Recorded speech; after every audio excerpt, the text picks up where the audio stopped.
Hello and welcome to Illumination Podcast with Nick and Kisma. I'm Nick, and today we're diving into part 2 of one of our very favorite books, The 4 Agreements.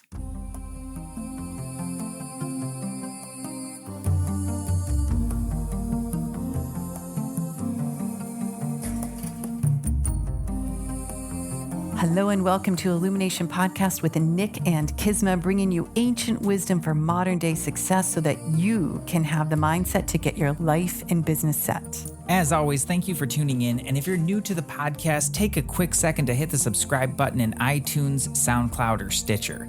If you want to get the inside info for this and every episode, as well as some free gifts, go to illuminationacademy.net/podcasts. And now let's dive in to get your mindset for your life and business set.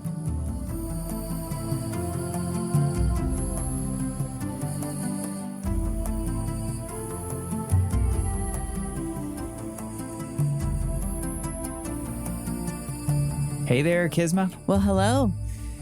Whew, part 2 of the 4 Agreements. The 4 Agreements. If ever anyone is going to read a book in their life, if ever a book was to be taught in the education system, it's this. I totally agree with you. It's just like, I don't know why it sits on my shelf sometimes without it being open and me staring at it. It really is like, who needs the 10 commandments when you have the 4 agreements?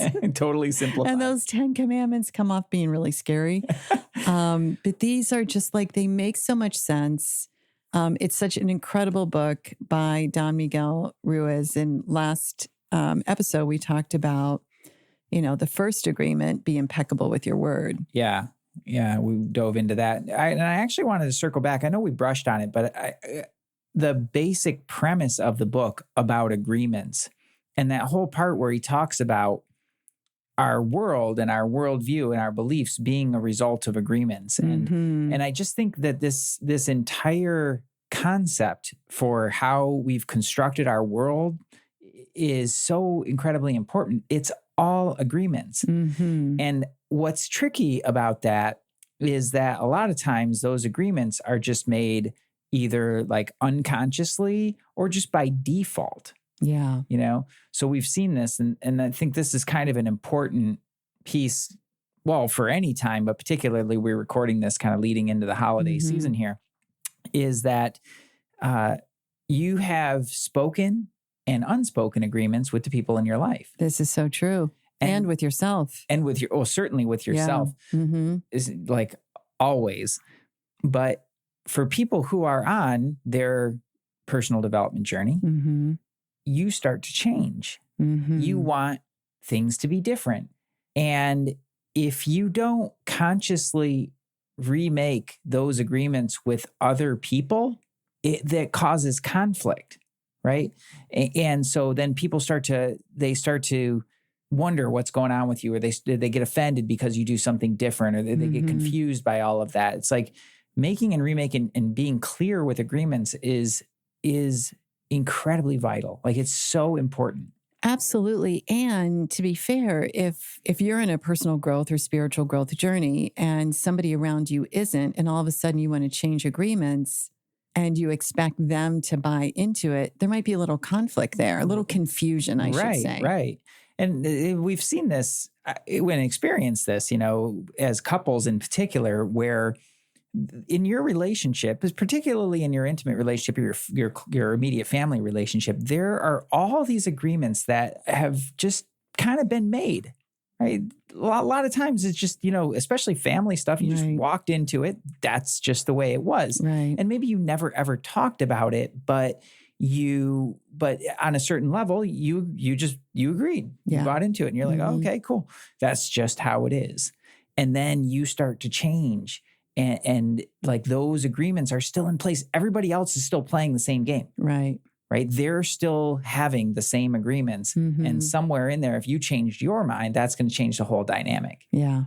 Right? Well, this second agreement, I think, is so essential to be handling any transition, any changes in life, and just day-to-day life. To me, it's the recipe for freedom. Yeah. Oh, I couldn't agree more. Because it speaks to being objective. And so the second agreement is probably all know, but don't take things personally. I mean, there you go. You can sign off now. Just don't take things personally. Now, easier said than done. And we know and some of the deep work that both Nick and I do with people is understanding what's happening in the energy body, what's happening in the mindset, where people reacting from limiting beliefs or core wounds, et cetera, that trigger taking something personally. So the clearer we get and the more aware and centered we are, the less we take things personally. Yet it really does help to understand part of the process. And Don Miguel says, I'm just going to read bits of it and then we'll discuss. He says, you take it personally because you agree with whatever was said. As soon as you agree, the poison goes through you and you are trapped in the dream of hell. So he's speaking to if someone's walking down the street or you run into somebody and somebody says something mean, like you're ugly or, hey, you're fat or your business sucks or whatever. And you take it personally. He's like, somewhere you agree with that person, so that speaks to doubt or worry or unworthiness. And as soon as you agree with this, the poison goes through you. That is so powerful. And you are trapped in the dream of hell. What causes you to be trapped is what we call personal importance. Personal importance, or taking things personally, is the maximum expression of selfishness because we make the assumption that everything is about me. Yeah, it's so just drop the mic 5 times. It's brutal in its own truthful way. It's beautifully brutal. It is. And he says, during the period of our education or domestication, we learn to take everything personally. We think we are responsible for everything. Me, me, me, always me. I just want to sidebar a moment because when we flash over to the Vedanta teachings and Swami Parthasarathi, it's one of the basic teachings of Vedanta is a selfish mind is an agitated mind. Yep. So when we take things personally, because we're making it all about us, we are going to be agitated. And his life is too short to be agitated. Yeah. I think. Well, it has a huge impact. It has a massive energetic impact in the drain that it creates and mental energy. There's a defensiveness to it oftentimes. Right. So that's where people get hooked in. They're not realizing that, I'm reacting like this because a certain part of me believes that. Right. And they lash out or defend themselves against that. And what they don't realize is that, number one, you're actually just feeding more energy into that and building it and growing it, both inside of you and between the two of you or outside of you with the circumstance. And secondly, is that the part of you that actually buys into that remains hidden. It never gets really addressed. And that's a recipe. Very stuck, for right? stuck. Yeah. For stuck and for repeating patterns. Right. Right. It's like that karmic imprint. It's like you're not real visible. You're not acknowledging it. You're just stuck in that energy. Yeah. We don't realize that the reaction that we're having is because of what's inside of us. It's so easy to make it about the other. So true. Listen to this part. Nothing other people do is because of you. Hello. It is because of themselves. Nothing other people do is because of you. It is because of themselves. All people live in their own dream, in their own mind. They are in a completely different world from the one we live in. When we take something personally, we make the assumption that they know what is in our world, and we try to impose our world on their world. I mean, it really is unfair, isn't it? How we #humans run around and try and impose our beliefs in our world on one another without respect, I feel like. Yeah. Yes, it really is. And it's also like that idea right there is really destabilizing in a lot of ways. I play this funny game sometimes. I don't know if you know that I do this, but I try to imagine what it's like being inside of your head sometimes. My head? I do. You want to be inside my head? I don't want to be. I'm just really curious, I'm like, I wonder what's going on in there. But when I do, I start to realize really quickly that we live in the same house. We share a life and we do all kinds of stuff together. It's not like we're isolated in our relationship. And you live in a totally different world than I do. This is correct. Right? Like, how crazy is that? That is just wild when you think about it. But that's with a close relationship. Now think about like all the people like that come from different backgrounds and different families and all this, like they're having radically different experiences to you. Right. You know, and I see these really beautiful memes float through where it's like, you know, be kind. You have no idea what struggle that person is fighting.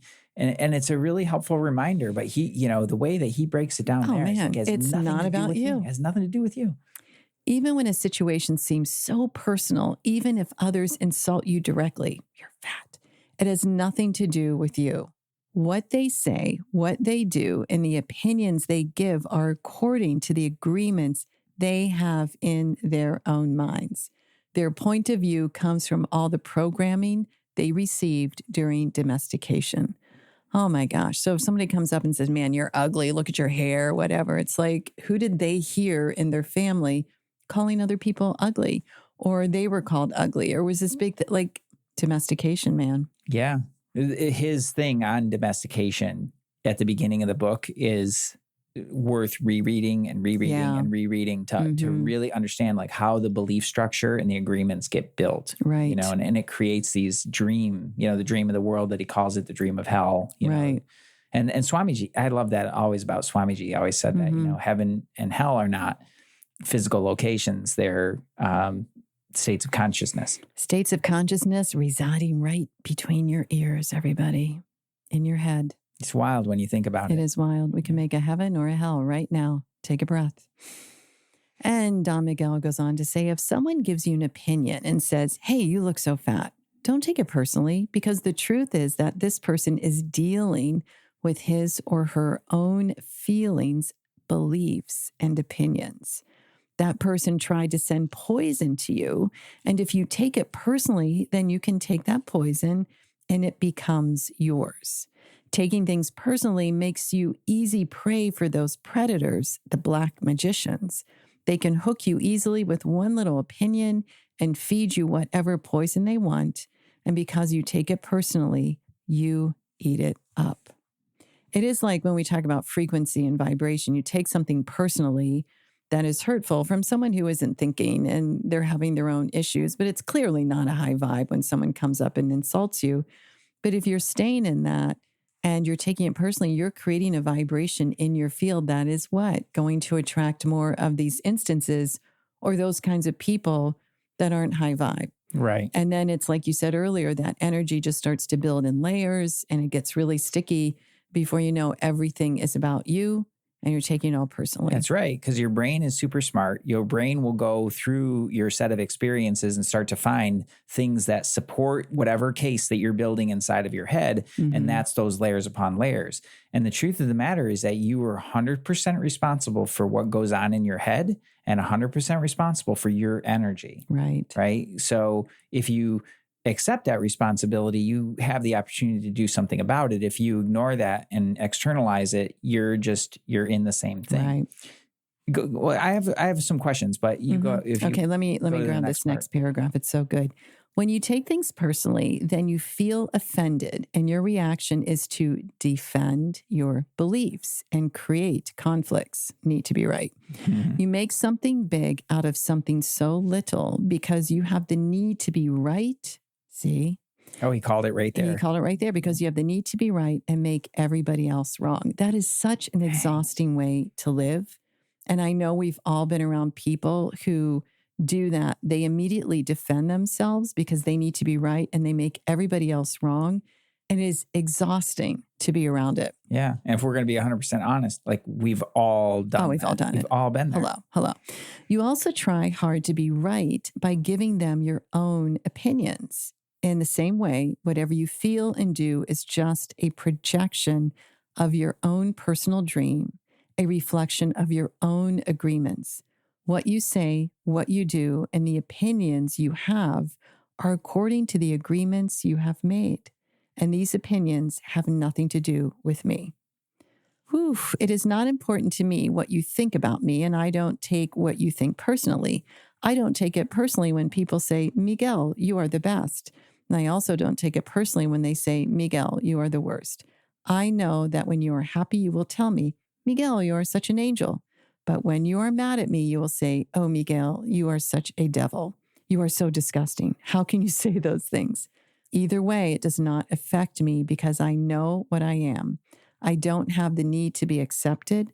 I don't have the need to have someone tell me, Miguel, you are doing so good, or how dare you do that? I don't take it personally. Whatever you think, whatever you feel, I know is your problem and not my problem. I like this guy. He's direct. Mm-hmm. It is the way you see the world. It is nothing personal because you are dealing with yourself, not with me. Others are going to have their own opinion according to their belief system. So nothing they think about me is really about me, but it is about them. It's just like everyone is coming from this matrix of their belief system, their operating system, their paradigms. Mm-hmm. And what they're saying to us, their opinions, have everything to do about them, nothing to do about us, that we don't take the time to pause and remember that. Because we get triggered fast as #humans. Well, we're too busy trying to control the world too and trying to make it, how we think it ought to be. People ought to think this way. They ought to believe that. They ought to do this. Mm-hmm. It's exhausting, like you said. And what is that? One of the qualities of a Yanni, right? The indifferent to censure or praise. Yes. Yeah. Oh man, powerful. But where does that come from, right? That teaching, when he's talking about that teaching, he's talking about somebody who has achieved that highest, transcendental state. They have fully identified with their, I guess, for lack of a better term, or in layman's terms here for the podcast, they've identified with the highest energy there is, right? The underlying substratum, the cosmic consciousness. They're not affected by the pairs of opposites. Not affected by the pairs of opposites. Exactly. Yeah. I want to be unaffected by the pairs of opposites. I would like to be unaffected by the pairs of opposites too. But what's cool about that is that they know who they are, and they are absolutely indifferent to censure or praise because they understand this concept. They understand. They're objective. And to be fair, everyone, look, when we're in halt, that hungry, angry, lonely, tired, it is your intellect gets tired. It's trickier to hold yourself steady, which is why the self-care and the energy and the alignment and everything, all of the work is so important. I always say to my clients, this is the most important work you can do because it makes everything else easier. But when you don't do this work, when you're not aligned, when you're not objective, when you don't understand intellect and mind and the universal laws and energy, you're going to get hooked into the world and take things personally. Yeah. Yeah. And that is the slow, laborious way to go. It's really tough. Yeah. Mm-hmm. So you left off there, but I have a question, something I want to bring up here. You mentioned before about, somebody says, oh, you're fat or you look fat, something like that. Let's just use that. Are we supposed to, I don't know if we're supposed to say that. Like, is there it's not nice. He uses it in the book, but I think he's just like using it because if someone says you look fat, who cares? Like everyone has a different level of whatever body image. And I think we should all just be beautiful. Okay. Well, let's go with it to stick with what's in the book. So let's say though that, and I think this is where it's worth a little conversation, because let's say that a friend, right, sees you in an outfit and they're like, ooh, you look fat, right? So there's a part of you that is buying into that or afraid of that or something like that. And that, it's obviously about them, but they're trying to help. They're trying to protect. You know what I'm saying? Like, how do you navigate that inside of yourself? Well, my hope would be that if you like the outfit and you're feeling pretty rad about yourself, you're like, well, I'm good. I mean, that's the ultimate, right? That we have full acceptance of our being. And of course, we want to be healthy. I'm not saying go out and eat tons of sugar and cake, but like own your body and love it. And if a friend thinks, ooh, you look whatever, just be like, I love the outfit. Thanks. That's it. Like why? If you take it personally, then it's going to cause a thing. But it's just like acknowledge, okay, whatever the friend's doing, maybe they're trying to help, whatever. I love the outfit. I'm wearing the freaking outfit. Yeah. Like, oh, I'm just trying to protect you, or I'm just trying to, Yeah, just say, I love the outfit. I'm wearing it. Hey, you want a glass of wine? Like move out of the conversation. Yeah. I think he makes a good point about this defensive and debating and standing our ground. I just have to ask, choose your battles wisely. Right. Because they're exhausting. And how many times do we need to defend or stand our ground? Why don't we just, and I'm not saying be afraid of conflict or confrontation or conversations in any way, but do you really want to hang out and talk about if you're right or wrong, how you look in the outfit when you just love the outfit and you want to wear it? Like it's just going to exhaust energy. Yeah. Or maybe, maybe you have the thought too of like, oh, like maybe they're right. Maybe this isn't presenting myself best, support, there could be that too. There could be, but I'm voting for I love the outfit. I'm going to wear it. Yeah. If you love the outfit, wear the outfit. Mm-hmm. Mm-hmm. But it's a thing that people do that comes up, where they'll tell you something, right? That's maybe not invited or wanted. And it's feedback, right? Mm-hmm. So obviously, it has to do with them and their opinion. Mm-hmm. However, right, we take that in a certain way. And I think it's easy to deflect this sometimes and be like, oh, they're having that reaction. That's about their stuff. Mm. You know what I mean? So it's like a permission slip to just say whatever I want, or something Mm-hmm. like that. And at the same time, on the other side of that too, it's like, well, it's kind of discerning of like, well, what, is this person trying to help? Are they just being mean? What's really going on? I don't know. You're giving a lot of energy, Nick. There's a lot of energy going on, but this is what happens inside when these interactions happen. Yeah. I'm not just making this up out of nowhere. Like these things. No, I guess that's why I'm just reverting back to don't take it personally. Don't take it personally. Because you could stay in that conversation for a lot of back and forth. Maybe they're trying to help and maybe they are, but it's like, and if that's how someone wants to use up their time and energy, cool. For me, I just want to get to the next thing. Right. And we just never want to be the person. We just never want to be the person who maybe shares something like in a really blunt or not Mm-hmm. compassionate way. Mm-hmm. And then somebody has a bad reaction and then you blame their reaction on them. Oh, I see what you're saying. You see what I'm saying? Like, yeah, that's no. We just never want to be that person. But we've all been on the other side of that too. And then they deflect it back to you and they're just like, oh, well, I'm just trying to help and you're having this bad reaction and everything. And it's like, well, wait a second. Like what you said was really, not nice. Mm-hmm. Or maybe they said it in a nice way. Yeah. Yeah. I feel like we're getting off tangent here talking about the outfits. No, well, we're getting into, but that's the thing that happens in the mind. Exactly. Like that's kind of the I think the important part of this, because you can read it and understand the basics of it really simple. When it comes to applying it in your life, there's this conversation that comes in about like, oh, wait a second, like what did they mean by that? And there's this the weird stuff happens in the head. Weird stuff happens in the head. And it certainly continues to happen. Let's see how he wraps this up. Whatever people do, feel, think, or say, don't take it personally. Okay. It's good. I think we got that. If they tell you how wonderful you are, they are not saying that because of you. You know you are wonderful. It is not necessary to believe other people who tell you that you're wonderful. I love that. He's just like going for full-on self-love. Don't take anything personally, even if someone got a gun and shot you in the head. It was nothing personal, even at the extreme. Easier said than done. Even the opinions you have about yourself are not necessarily true. Therefore, you don't need to take whatever you hear in your own mind personally. The mind has the ability to talk to itself, but it also has the ability to hear information that is available from other realms. This is true. Sometimes you hear a voice in your mind, you may wonder where it came from. This voice may have come from another realm in which there are living beings very similar to the human mind. The Toltecs called these beings allies. In Europe, Africa, and India, they have called them gods. Our mind also exists in the level of the gods. Our mind also lives in the reality and can perceive that reality. The mind sees with the eyes and perceives this waking reality. But the mind also sees and perceives without the eyes, although the reason is hardly aware of this perception. The mind lives in more than one dimension.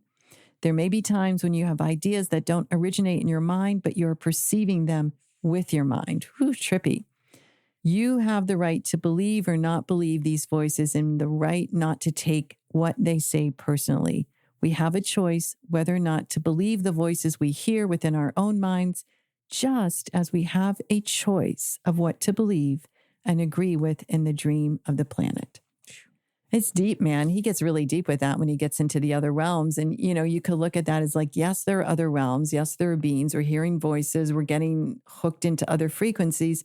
Or we're hearing like the voice of our mother being channeled through our own voice, or of a teacher that used to chew us out. And it's funny how those show up. Yeah. And that he's highlighting there a little bit of what I was talking about with the back and forth in the head, you know, like that anything that I said there may not be spoken out loud. Like that could just be going on inside of somebody. Very true. But the part that I mentioned before too, about like how it can be kind of destabilizing because now it's like, well, don't even take the voices in your own head personally. Exactly. Right? I think that's the ultimate state. I think so too. I think so too. You know, it's like, oh, that's just a part of me that's, you know, doing this, or that's just a part of me that's doing that. It's something in A Course in Self-Love. This is something I kind of, because self-talk is obviously a really important part of that course. It's about like how to communicate with yourself in a new way, you know, that is much more healthy. Right.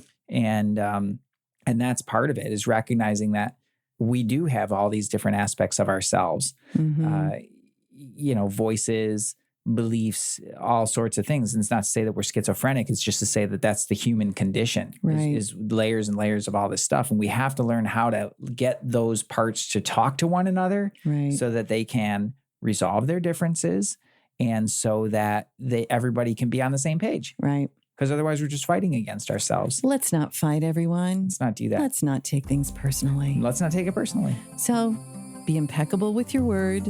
Don't take things personally. And tune in next week. Definitely tune in next week. All right, everyone. Much love, light, and power. Namaste. Hey, thanks for jamming with us today. And if you enjoy Illumination Podcast, please go ahead and share it with someone you love. Give us a rating, review, download our podcast. And remember, you can find us at illuminationacademy.net/podcasts. Talk to you soon. Namaste.